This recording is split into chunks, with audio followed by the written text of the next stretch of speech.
यह कहानी हमें सिखाती है कि हमारी सोच ही हमारी नीयत तय करती है। यहाँ इस प्रेरक कहानी का एक सुंदर रूपांतरण दिया गया है। सोच बदलो, जिंदगी बदल जाएगी। एक भिखारी की कहानी। किसी शहर के व्यस्त रेलवे स्टेशन पर एक भिखारी रहता था। वो रोज आने जाने वाले यात्रियों से हाथ फैलाकर भीख मांगता और अपना गुजारा करता था।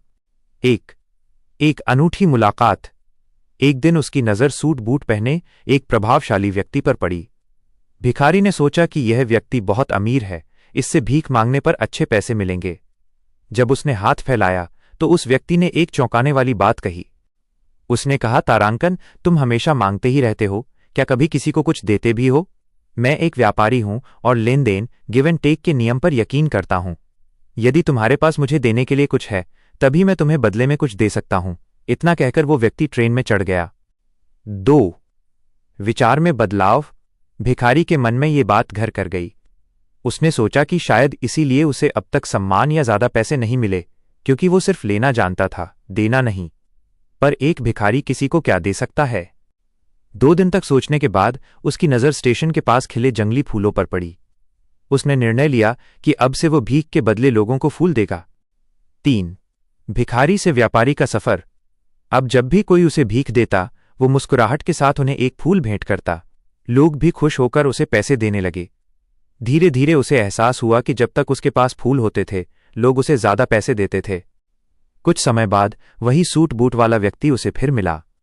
भिखारी ने उत्साह से उसे फूल दिए और कहा, साहब, आज मेरे पास भी आपको देने के लिए कुछ है। उस व्यक्ति ने पैसे दिए और मुस्कुराते हुए कहा, वाह, आज तुम भी मेरी तरह एक व्यापारी बन गए हो। 4 सफलता की उड़ान।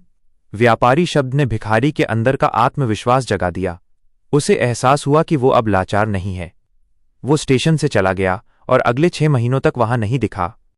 6 महीने बाद उसी स्टेशन पर 2 अच्छे कपड़े पहने व्यक्ति मिले। उनमें से एक वही पुराना व्यापारी था और दूसरा व्यक्ति वही पूर्व भिखारी था, जो अब फूलों का एक बहुत बड़ा व्यवसायी बन चुका था। उसने उस व्यक्ति को धन्यवाद देते हुए कहा, तारांकन, आपकी उस एक बात ने मेरी सोच बदल दी। मैंने खुद को भिखारी समझना छोड़ दिया और व्यापार की बारीकियों को समझा। आज मैं एक सफल इंसान हूं। कहानी का सार, मॉरल ऑफ द स्टोरी। लेन देन का नियम। जीवन में आपको वही मिलता है जो आप दूसरों को देते हैं, चाहे वो सम्मान हो, मदद हो या मुस्कुराहट। आत्मसम्मान। यदि आप खुद को छोटा समझेंगे तो दुनिया भी आपको छोटा ही देखेगी। दृष्टिकोण। अपनी परिस्थितियों को दोष देने के बजाय अपनी सोच बदलें, सफलता आपके कदम चूमेगी।